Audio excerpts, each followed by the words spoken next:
मैं कल एक नए क्लाइंट से मिला और उनको मिलने के बाद मुझे रियलाइज हुआ कि अगर आपका इन्वेस्टमेंट 10 गुना, 20 गुना या इवन 100 गुना हो जाए, उसका कोई मतलब नहीं है। Welcome to portfolio fix files date cassette. कल मैं जिस क्लाइंट को मिला उनकी एज है 38, investments are somewhat in place, कुछ पॉलिसीज है यहाँ वहाँ, term insurance and everything is there. उनकी शादी हो चुकी है, बेटियां है, उनको अपना घर है, वेरी हैप्पी लाइफ। जब वो मुझे इन्वेस्टमेंट्स के लिए मिले तो उन्होंने मुझे बताया and then yes we had to do some SIPs. But जब मैंने उनको देखा तो मुझे ये पता चला कि उनको 2 एसआईपी चालू करनी है। अब ये 2 एसआईपीज क्यों और ये 2 एसआईपीज क्या है? नाउ इमेजिन दिस, आपने इन्वेस्टमेंट्स कर लिया, आपने सब कुछ ठीक कर लिया, बट इन दी एंड आपको पैसा कोई काम का ही नहीं रहे, तो कैसा लगेगा आपको? बस यही हो रहा है उन क्लाइंट के साथ। As I said, he is 38 but the sad part is he is diagnosed with diabetes, high sugar, और अब सिचुएशन ये आ चुकी है कि उनके पैर में एक सर्जरी होनी है, after which it will be very hard for him to walk.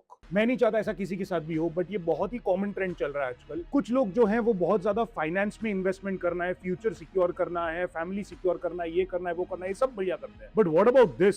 जब आपकी हेल्थ ही आपका साथ नहीं देगी तो आप 20 साल बाद, 25 साल बाद, 10 साल बाद क्या करोगे उस पैसे का? आपने 1 करोड़ डाला, आपके 50 करोड़ बन गए।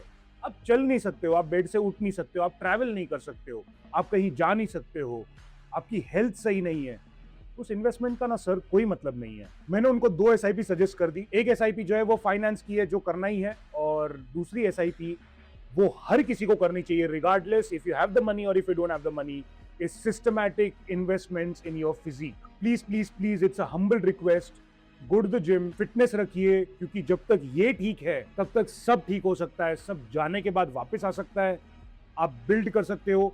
ये ठीक है, आप ज्यादा काम कर पाओगे, आप ज्यादा बचा पाओगे, आप ज्यादा इन्वेस्ट कर पाओगे, आप हेल्दी लाइफ जी पाओगे, आपकी फैमिली को सिक्योर रख पाओगे।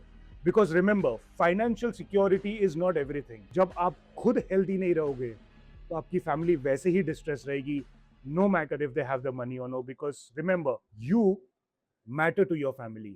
So do it for them, if not for yourself.